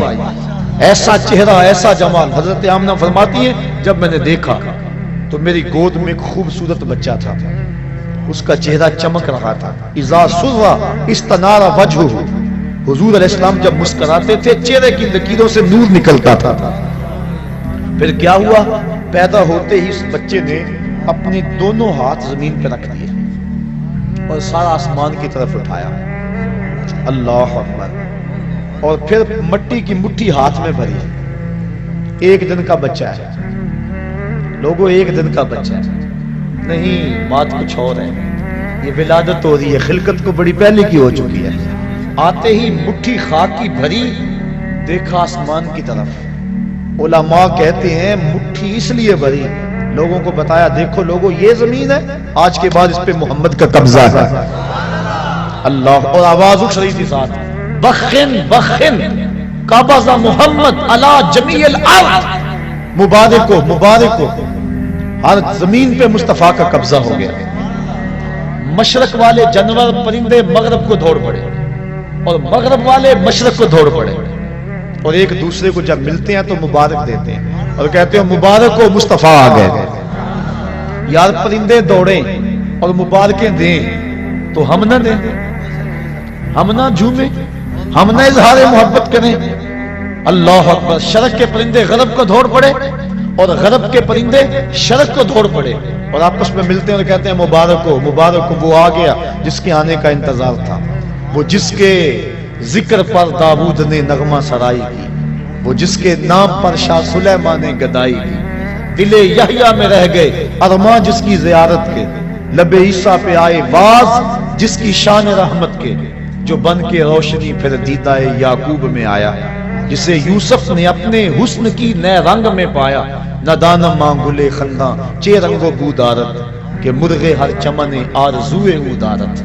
اللہ اکبر، اللہ کے حبیب صلی اللہ علیہ وآلہ وسلم زمین پہ مٹھی بھری اور حضور علیہ السلام اس وقت جو گفتگو کی، اللہ اکبر کبیرہ، یہ لفظ بھی کتب میں آتے ہیں اور کتب میں یہ لفظ بھی آتے ہیں، کہا رب حبلی امتی، اے اللہ میری امت کا معاملہ میرے ہاتھ میں دے دے۔ اللہ اکبر، میری امت کا معاملہ میرے، لے کے پہلو میں غم امت نادار آئے، امتی امتی کہتے ہوئے سرکار آئے۔ حضور امتی امتی کہتے ہوئے آئے، ساری زندگی امتی امتی پکارا، غار سجدہ کے نوکیلے پتھروں پہ پیشانی رکھ کے رب حبلی امتی کی صدائیں لگائی۔ اور حضرت فضل بن عباس کہتے ہیں جب میں نے حضور کو لاہت میں اتارا وقت آخر تو میں نے کفن کی تنیاں کھولی تو لب جنبش میں تھے، میں نے کان قریب کیا دیکھو تو صحیح اب کیا کہہ رہے ہیں، لیکن جب کان قریب کیا تو وہی نغمہ تھا جو ساری زندگی لاپتے رہے، رب حبلی امتی، اے اللہ میری امت کو میرے سپرد کر دے، جس کے لب پہ رہا امتی امتی، یاد ان کی نہ بھولو نیازی کبھی، وہ کہیں امتی تو بھی کہہ یا نبی، میں ہوں حاضر تیری چاکری کی۔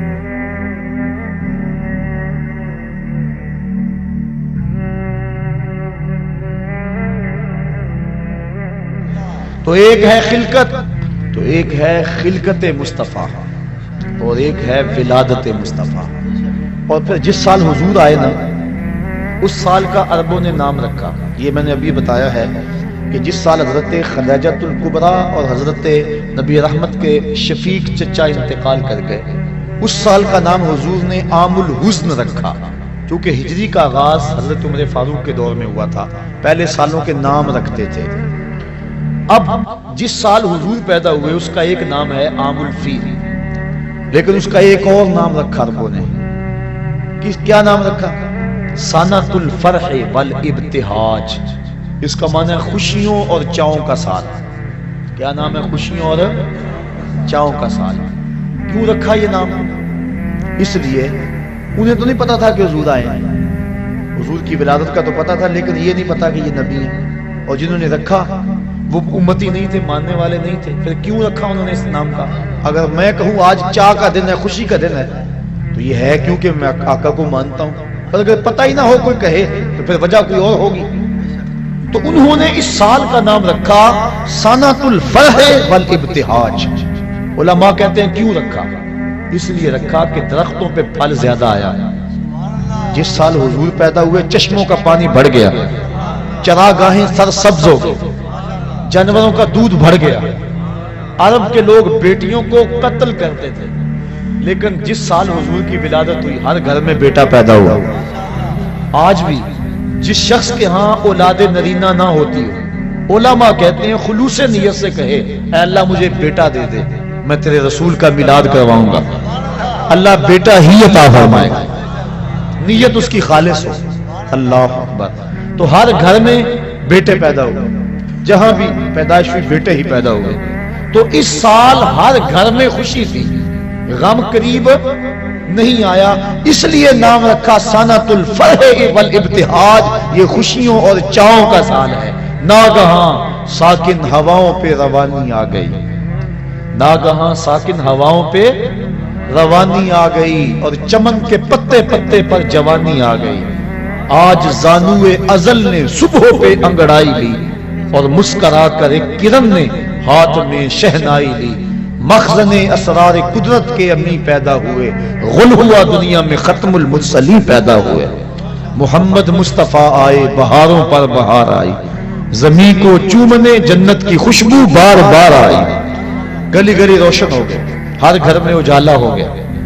وہ کہانی لمبی اگر میں چھیڑ دوں کہ حضرت علیمہ سعدیہ کیسے آئے اور پھر حضور نے وہ سبز کپڑا کیسے ہٹایا اور نور کی لاٹ آسمان تک کیسے گئی اور پھر لال کو پکڑ کے گود سے کیسے لگایا اور پھر حلیمہ کی بیٹی شیمہ حضور کو لوریاں کیا دیا کرتی تھی, وہ ایک لمبی کہانی ہو جائے گی. میں تیسری بات پہ عرض کرنی ہے.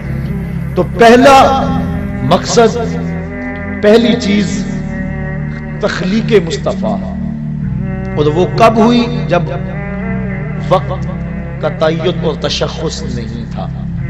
دوسری ولادت مصطفیٰ, اور ولادت 12 ربیع الاول کی سہانی گھڑی جب صبح صادق طلوع ہو رہی تھی.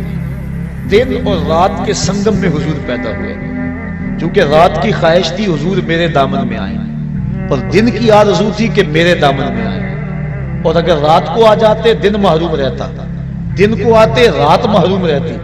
تو حضور تو رحمت للعالمین ہے, اس لیے دن آ رہا تھا, رات جا رہی تھی. جہاں دونوں کا ملاپ ہو رہا تھا وہاں مصطفیٰ جلوہ گر ہو گئے. اللہ اکبر. 12 ربیع الاول کی سبحانی گھڑی تھی, عام الفیل, واقعہ صاحب فیل کے 55 دن بعد حضور اس دنیا پہ جلوہ گر ہو گئے.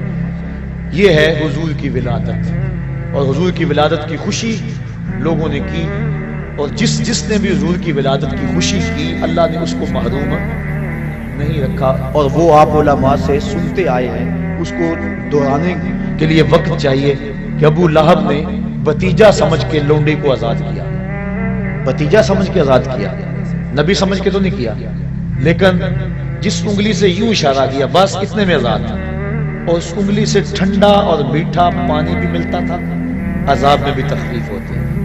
میں یہاں آیا تھا 2-3 بجے, اور یہاں طالب علم یہاں ہی سوئے ہوئے تھے. اسٹیج پہ سویا ہوا تھا, کوئی یہاں چارپائی پہ سویا ہوتا, کچھ کمرے میں وہاں سوئے ہوئے تھے.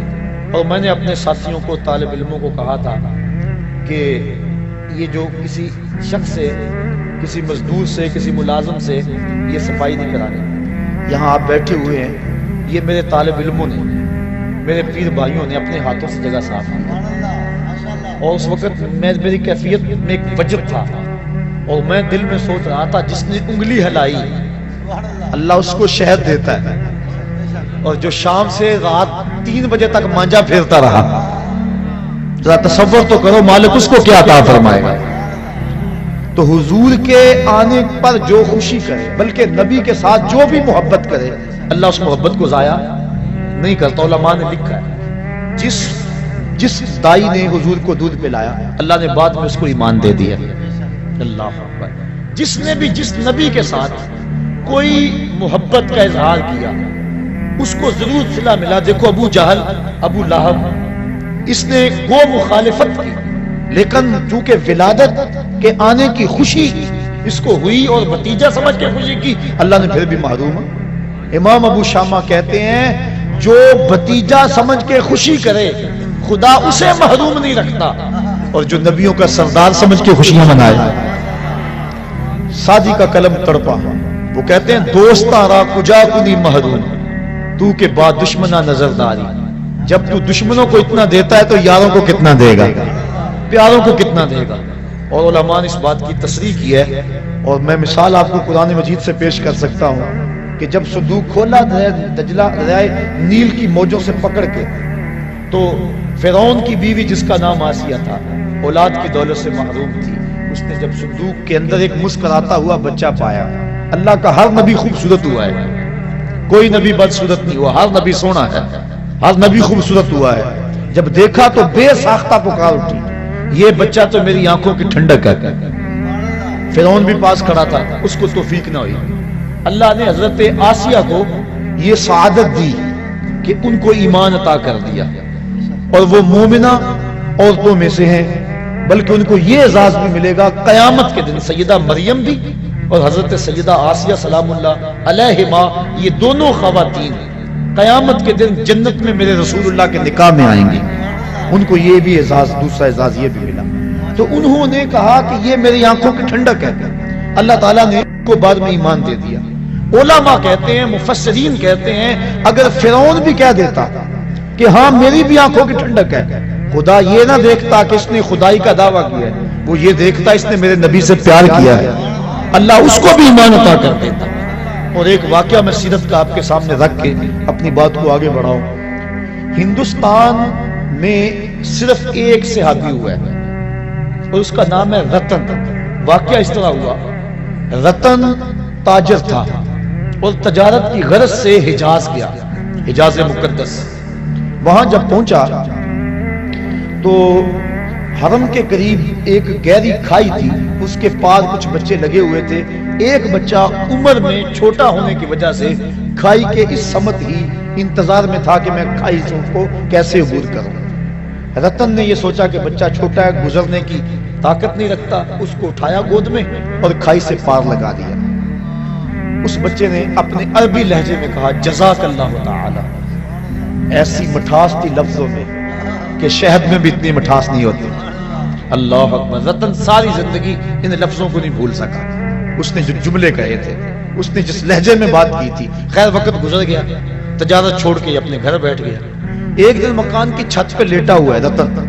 اس نے کیا دیکھا کہ جو آسمان کا چاند ہے وہ دو ٹکڑے ہو گیا اور زمین پہ آ گیا. گھبرا کہ شاید قیامت آ گئی. تھوڑی دیر کے بعد پھر کیا دیکھا، چاند دوبارہ جا کے اپنی جگہ پہ جڑ گیا. پریشان تھا یہ کیا ہوا. یہ منظر اس نے ہندوستان میں دیکھا. کچھ عرصے کے بعد عرب سے کچھ تاجر جو یہاں عرب گئے ہوئے تھے واپس پلٹے. انہوں نے کہانی سنائی کہ مکے میں ایک چاند چڑھا ہے جس نے چاند کو قدموں میں بلایا ہے. انہوں نے ساری کہانی سنائی. رتن کے دل میں شوق پیدا ہوا اس کی زیارت کر کے آؤں اور وہ نبی ہے اس پر ایمان لاؤں. گھر سے چلا، سفر کرتا کرتا پہنچا سین حرم میں. جب داخل ہوا حضور صحابہ کے ساتھ سین حرم میں بیٹھے ہوئے تھے. یہ آگے ملنے کے لیے ہوا. آقا مسکرا پڑے اور فرمایا اراتن ہندیون، کیا تو رتن ہندی ہے؟ کالا نعم. عرض کی حضور ہاں میں رتن ہندی ہوں، لیکن آپ کو کس نے بتایا ہے؟ کہا جس رب نے مجھے نبی بنایا ہے. اب اگلی بات سنیے. اب رتن کہنا چاہ رہا تھا کہ میں ایمان لانا چاہتا ہوں. آقا کریم نے فرمایا قریب آجا، میں تیرے لیے بیٹھا ہوں. تجھے یاد نہیں بچپن میں ایک بچے کو تو نے کھائی سے پار لگایا تھا، وہ بچہ اب تیرے سامنے موجود ہے اور تو نے مجھ کو اس کھائی سے پار لگایا تھا. آج میں کلمہ پڑھا کہ تجھے جہنم کی کھائی سے پار لگانا چاہتا ہوں. ایمان کی دولت سے مال ہوا. نبی سے جو پیار کیا گیا ہے کبھی رائے گا؟ یہ جو کہتے ہیں سبحان اللہ، اگر آپ کو ٹھنڈ بھی لگ گئی نا سردی میں تو پھر بھی رائے گا نہیں جائے گا. اللہ اکبر. یہ نبی سے پیار ہے، یہ میرے سے نہیں ہے. بات ذہن میں رکھیں، یہ نبی سے پیار ہے، نبی سے محبت ہے. اور نبی کا نام سن کے ٹھنڈ پڑ جاتی ہے کلیجے کو. تو نبی سے کیا گیا پیار رائے گا نہیں جاتا. تو حضور کی ولادت پر جن لوگوں نے خوشی کی اللہ نے ان کو نوازا. جو خوشی کرتے ہیں ان کو اللہ نوازے گا، جو خوشی کریں گے اللہ ان کو بھی نوازے گا. کیونکہ اس کا قانون جو ہے وہ تمام کے لیے یکساں ہوتا ہے. جو ماضی میں، حال میں اور استقبال میں ایک جیسا اس کا قوانین، اس کے قانون ہوتے ہیں. تو پہلا خلقت مصطفیٰ، دوسری چیز ولادت مصطفیٰ. اور ولادت کی باتیں اتنی لمبی ہو رہی ہیں کہ اگلا مضمون جو ہے جو میں کہنا چاہ رہا ہوں اب اس کے لیے بڑا تھوڑا وقت میرے پاس موجود ہے، لیکن کچھ باتیں میں ضرور گوش گزار کروں گا. تیسرا کام، تیسری چیز ہے بعثت مصطفیٰ. حضور کو جب بحیثیت نبی مبعوث کیا گیا وہ ہے بعثت مصطفیٰ. یہ بھی ربیع الاول کا مہینہ تھا، وہ میں عرض کر چکا ہوں اجمالی خاکے میں.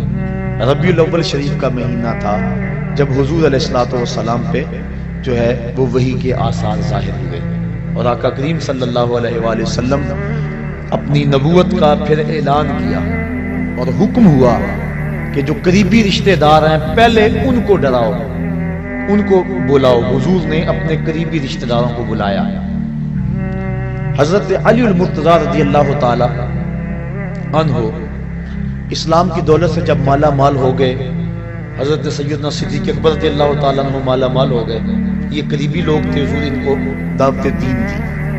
پھر کیا ہوا کہ ایک دن پھر دعوت عام کی، سارے قریش کو بلایا، بنو ہاشم کے لوگوں کو بلایا اور بلا کے ان کو دعوت دینا چاہی حضور نے. ان کے لیے کھانے کا اہتمام کیا، لنگر کا. انہوں نے لنگر کھایا، کھانا کھایا اور بات سنے بغیر چلے گئے. حضور نے اگلے دن پھر حضرت علی سے کہا کہ تم دوبارہ دعوت کرو. حضرت حضور کل تو کھانا کھا کے چلے گئے تھے، کہا اب کھانا بعد میں رکھیں گے، پہلے اپنی سنائیں گے. کبھی ایسا ہوتا ہے نا، جو کچے لوگ ہوتے ہیں ان کے لیے لنگر بعد میں رکھا جاتا ہے، اور جو پکے ہوتے ہیں ان کو چاہے شام کو کھلا لو وہ ساری رات نہیں جاتے، کیونکہ وہ لنگر کھانے کے لیے نہیں آئے، وہ نبی کے میلاد کا لنگر لینے کے لیے آئے ہوتے ہیں. تو فرمایا ان کو لنگر بعد میں آج دیں گے، کیونکہ کچے تھے نا، بلکہ کافر تھے. آقا کریم نے ان کو بٹھایا اور بتایا، پیغام سنایا کہ میں اللہ کی طرف سے نبی بن کے آیا ہوں. ہے کوئی اس مجمع میں جو میری مدد کرے، میری نصرت و اعانت کرے؟ تو سب خاموش تھے. پھر اس کے بعد حضور نے پھر کہا، پھر سب خاموش تھے. پھر کہا، پھر سب خاموش تھے. تاریخ بتاتی ہے ایک بچہ تھا اس مجلس میں جس نے جو قمیض پہنی ہوئی تھی اس کی 2 جیبیں تھیں، اور ایک سے کھجوریں نکال کے کھاتا، دوسرے میں گٹلیاں رکھتا، اور اس نے اتنے زور سے اپنے بازو اونچے کیے کہ قمیض پھٹ گئی. اور اس نے کہا اس بھرے مجمع میں میں اعلان کرتا ہوں اس نبی پہ جان و دل قربان کرتا ہوں. پھر خیبر کا مارکا ہو یا بدر کا مارکا، احد کی لڑائی ہو یا حنین کی لڑائی، اس بچے نے، وہ بچہ، اللہ اکبر، اس بچے سے پھر کوئی کافر نہیں بچا. اس نے پھر حد کر دی. پھر اس کے ہاتھ میں ذوالفقار لہراتی رہی. پھر اس کے بچوں نے آگے نبی کے دین کو بچایا. نبی کے دین کے لیے اس کے بچوں نے اپنے بچے مار دیے. اور پھر اللہ اکبر، یہ سلسلہ چلتا رہا. صاحبوں، نبی علیہ السلام کی بعثت کے اعلان کے بعد جس نے بھی حضور علیہ السلام کی اعانت کی، مدد کی، حضور علیہ السلام کے اس کاز اور اس مشن کے لیے اپنا آپ پیش کیا، بتاؤ اللہ اس کو کتنا ثواب دے گا. جو صرف آنے کی خوشی کرتا ہے اللہ اسے محروم نہیں رکھتا. تو جس مقصد کے لیے نبی آئے ہیں، جو اس مقصد کے لیے جان لڑا دیتا ہے اور اپنے شب و روز اس مقصد کے لیے گزارتا ہے، تو اس کو اللہ کیا عطا فرمائے گا. میرے پاس لفظ نہیں ہے کہ میں الفاظ کے قالب میں اس مرتبے کو بیان کر سکوں جو حضور کے دین کے کام کرنے والوں کو اللہ عطا کرتا ہے. علم کے حوالے سے یہ ایک دین کی خدمت کا ایک پہلو ہے. آپ نے سنا کہ علماء کے قدموں کے قدموں تلے فرشتے پر بچھاتے اور ایک ایک حرف پہ ان کو کتنا کتنا ثواب ملتا ہے. یہ ایک شعبہ ہے، ایک کام ہے. دین کے کئی شعبہ جات ہیں. جو صرف علم حاصل کرے اس کو اتنا کچھ ملتا ہے. اور عالم کی فضیلت یہاں تک بیان کر دی گئی، من صافح عالما فکأنما صافحنی. فرمایا جس نے کسی عالم دین کے ساتھ مصافحہ کیا وہ ایسا ہے جس طرح اس نے میرے ساتھ مصافحہ کیا. یہ چھوٹا اعزاز تو نہیں ہے، بہت بڑا اعزاز ہے. یہ علم کی وجہ سے اس کو اعزاز ملا، صرف ایک شعبے پہ. اور جو دین کے ہر شعبے میں کام کرے، جو دین کے فروغ کے لیے، دین کے احیاء کے لیے، دین کو گھر گھر پہنچانے کے لیے کام کرے، اس کو جو مالک اجر دے گا. اور پھر اس دور میں ہمارے بزرگ کہتے ہیں کہ جب کام زیادہ ہو اور مزدور تھوڑے، ایک کیفیت یہ ہوتی ہے. اور کبھی ہوتا ہے کہ کام کے دن نہیں ہوتے لیکن مزدور زیادہ ہوتے ہیں. اس وقت اڈے پہ مزدور دینے جاؤ نا تو 100 روپیہ مزدوری ہے تو لوگ 80 پہ بھی آ جائیں گے، کیونکہ کام تھوڑا ہے، مزدور زیادہ ہے. اور جب کام زیادہ ہو تو مزدور تھوڑے ہوں تو پھر اس وقت پھر مزدور کی مرضی پہ جو ہے وہ صلہ ملتا ہے، مزدوری ملتی ہے. آج کام زیادہ ہے، مزدور تھوڑے. آج نبی کے دین کا کام زیادہ ہے اور مزدور بہت تھوڑے ہیں، خال خال نظر آتے ہیں۔ آج اگر کوئی نبی کے دین کی مزدوری کرے گا پھر اس کی مرضی کے مطابق خدا نواز دے گا۔ اللہ کہے گا جو مانگنا ہے مانگ لے، میں تیری جھولیاں بھر دوں گا۔ آج نبی کی بعثت وہ ایک الگ مضمون تھا، چونکہ میرے سے وہ مضمون رہ گیا ہے، اب وقت کی نزاکت میرے پاس اتنی نہیں ہے کہ اس کو بیان کروں۔ آخری چند باتیں آپ کے سامنے رکھنا چاہوں گا۔ نبی علیہ السلام جو مبعوث کیے گئے، ایک تو نبی کے منصب تھے اور نبی کے فرائض تھے کہ نبی نے کیا کرنا تھا، امت کو کیا دینا تھا۔ حضور نے جو دینا تھا اس کو حق ادا کر دیا۔ وہ ایک لمبی طویل فہرست ہے کہ کیا کیا ذمہ داریاں تھی نبی کی، اللہ نے کیا لگائیں اور نبی نے کہاں تک ان ذمہ داریوں کو پورا کیا۔ وہ ایک بات عرض کر کے اپنی بات کو آگے بڑھا دوں، اس سے بڑی اور کیا بات ہو سکتی ہے۔ حجۃ الوداع کے موقع پہ 1,44,000 کا مجمع حضور کے سامنے تھا۔ یہ حضور کی 23 سالہ کی محنت ہے۔ اللہ اکبر، 23 سال میں پہلے 40 سال بھی شامل ہیں، کیونکہ کردار ان 40 سالوں میں پیش کیا، پھر اس کردار کو اپنی نبوت کی گواہی بنایا اور پھر 23 سال محنت کی اور لوگوں کے سامنے جو ہے وہ دین رکھا۔ 1,44,000 حج پہ تھے جو گھروں میں تھے، ان کا اندازہ نہیں ہے کہ وہ کتنے تھے۔ آقا کریم کی کمائی آقا کے سامنے بیٹھی ہوئی ہے۔ حضور نے صحابہ سے مخاطب ہو کے کہا کہ مالک نے میرے ذمے جو کام لگایا تھا میں نے اس کام کو ادا کر دیا، وہ پیغام جو میں تمہیں پہنچانا تھا کیا میں نے پہنچا دیا؟ اللہ اکبر۔ صحابہ نے کیا کہا؟ بیک زبان ہو کر، جو چیز حقیقت ہو وہاں بندہ بیک زبان ہو جاتا، ورنہ کوئی کہے اس کے کہنے میں باقی ساتھ شامل ہو جاتے، لیکن جو حقیقت ہو اس حقیقت کا انکار نہیں ہوتا۔ سب نے بیک ہو زبان ہو کا ادیتا و نصحتا، حضور آپ نے حق ادا کر دیا۔ انہوں نے دیکھا تھا اس دین کے لیے نبی علیہ السلام کبھی طائف کے بازاروں میں کھڑے ہیں، کبھی ذل مجار کی منڈی میں کھڑے ہیں، کبھی عکاس کے میلے میں کھڑے ہیں، کبھی اللہ کے حبیب مکے کی طرف آنے والے راستوں میں کھڑے ہیں، کبھی حج کے موقع پہ لوگوں کے اندر جا کے ان کو پیغام دین دے رہے ہیں۔ مصطفیٰ کریم کے لیے کبھی گڑھے کھود رہے ہیں، کبھی کانٹے بچھ رہے ہیں، کبھی اوجریاں ڈالی جا رہی ہیں۔ حضور نے جن راہوں پہ چل کے آنا ہوتا ہے انہی راہوں پہ کانٹے بچھاتے ہیں۔ حضور گھر سے نکلتے ہیں، کانٹے اٹھاتے جاتے ہیں، پیغام حق سناتے چلے جاتے ہیں۔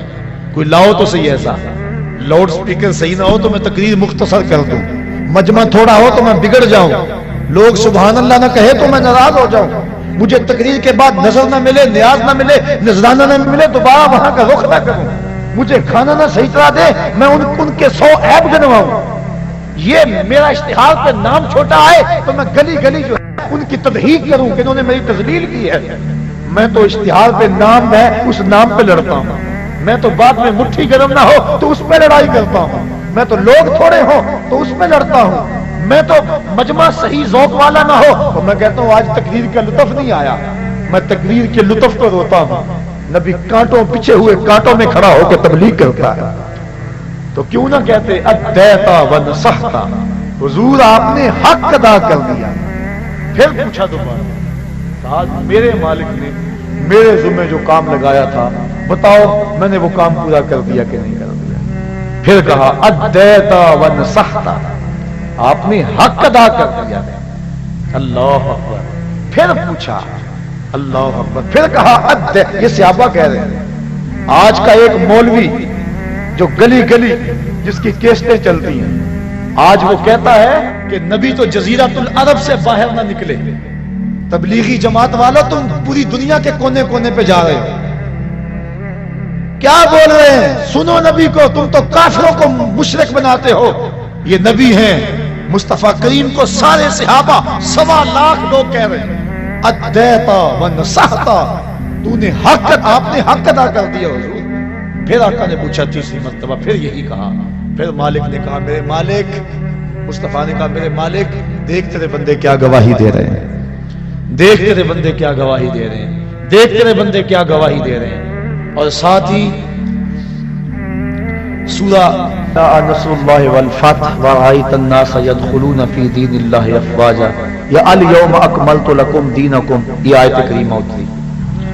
تو آقا کریم صلی اللہ علیہ وسلم پر یہ آیت اتری تو حضرت سیدنا صدیق اکبر پھوٹ پھوٹ کے رونے لگے، کہا کہ اب حضور علیہ الصلوۃ والسلام ہم سے رخصت ہوا جا رہے ہیں. اور آقا کریم نے پھر آخری جو خطبہ حجۃ الوداع کے موقع پہ جملے ارشاد فرمائے لوگوں میں تمہیں نماز کی وصیت کرتا ہوں.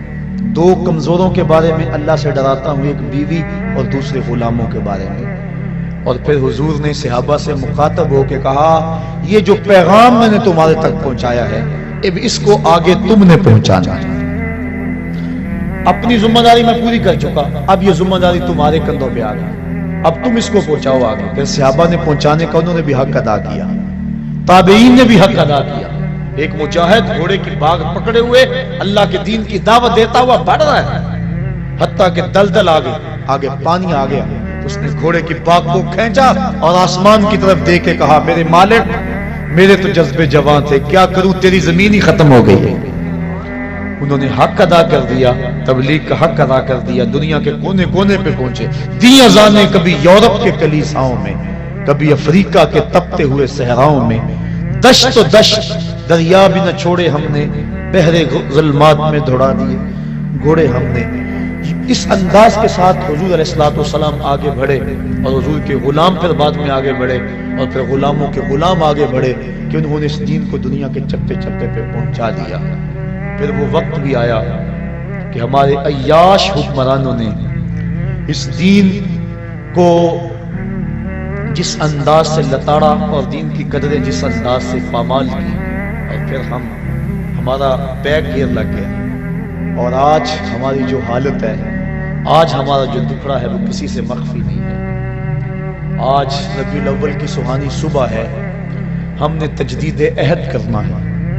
نبی علیہ السلام کے جو فرائض تھے وہ تو حضور نے ادا کر دیے, ہماری جو ذمہ داریاں ہیں اور حضور کے جو حقوق ہیں, ایک والدین کے حقوق ہیں, ایک شیخ کے حقوق ہیں, ایک استاد کے حق ہیں, ایک رسول اللہ کے حق ہیں. رسول اللہ کے حق کیا ہیں کہ حضور علیہ الصلوۃ والسلام پر ایمان لایا جائے. ایک حق حضور کا یہ ہے کہ حضور علیہ الصلوۃ والسلام پر ایمان لایا جائے اور حضور کی اتباع کی جائے. دوسرا حق حضور سے محبت اور عشق کیا جائے. اور تیسرا حق حضور کی تعظیم و توقیر کی جائے. اور چوتھا حق حضور پر کثرت سے درود پڑھا جائے اور حضور کی چوکھٹ پہ حاضری دی جائے. اب حضور پر ایمان لانا اور حضور کی اتباع کرنا, الحمدللہ ہم سب اہل ایمان ہیں, یہ اللہ کا شکر ہے. اتباع والا معاملہ کمزور ہے.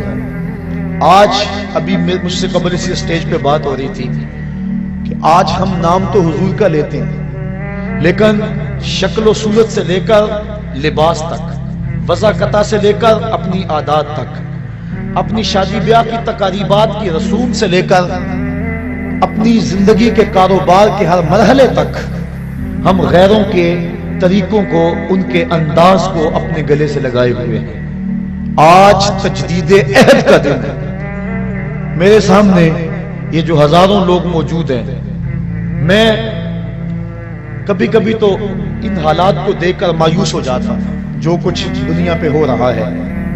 اللہ کی رحمت سے مایوسی کفر ہے, یہ بات ذہن میں رکھیں, لیکن افراد سے مایوس بندہ ہو سکتا ہے, کبھی کبھی ہو جاتا ہے. اور وہ کیا کسی شاعر نے کہا خون کے دل آنسود ہوتا ہے, اور میں وہ ایک شعر پڑھا کرتا ہوں فارسی کا جس کا مفہوم یہ ہے جب بہار نہیں تھی, جب بہار تھی اس وقت ہم نہیں تھے, اور جب ہم ہیں تو بہار نہیں ہے, اور جب ہم نہیں ہوں گے پھر بہار آ جائے گا. ہم جب سے ہوش سنبھالا ہے مسلم امہ اذیت سے گزر رہی ہے, اور کبھی کبھی یہ دکھڑا زبان پہ آ جاتا ہے, مرا اے کاش کے مادر نہ زادے, کاش کہ مجھے ماں جنم نہ دیتی. اور یہ دکھڑے, یہ مصیبتیں اپنی آنکھوں سے جو دیکھ رہے ہیں, سقوط کابل بھی ہم نے اپنی آنکھوں سے دیکھا, اور سقوط بغداد بھی ہم نے اپنی آنکھوں سے دیکھا. کشمیر میں لٹتی ہوئی عزتیں اور پامال ہوتی ہوئی عصمتیں, یہ روز کی کہانیاں ہمارے کان سنتے ہیں. فلوجہ کی گلیوں میں جو کچھ ہوا وہ بھی کسی سے مخفی نہیں ہے. سامرا کے اوپر جو قیامت توڑی گئی وہ بھی کسی سے مخفی نہیں ہے. نصف صدی سے فلسطین کے اندر جو خون کی ہولی کھیلی جا رہی ہے اور جو مسلمانوں کو اذیت کا شکار کیا گیا ہے وہ بھی ہمارے کلیجے چیر رہا ہے. تو انسان کئی دفعہ پریشان ہو جاتا ہے کہ میں کیا کروں اور میں کر بھی کیا سکتا ہوں. مختصر سا قافلہ ہے میرے پاس، لاکھوں نہیں، ہزاروں نہیں، صرف سینکڑوں لوگ ہیں. لیکن پھر جب میں اپنے محبت کرنے والوں اور ان کی پگڑی کے ایک ایک تار میں وفاؤں کے بندھن دیکھتا ہوں تو میری مایوسی ختم ہو جاتی ہے. میں کہتا ہوں ہم کیوں یہ کہیں کہ مرا اے کاش کے مادر نزادے. ہم بے شک تھوڑے ہیں، میرے ملنے والے بے شک کم ہیں، لیکن ہیں با وفا، ہیں محبت والے. ان کی دستار کے ایک ایک پیج میں محبتوں کی کہانیاں ہیں.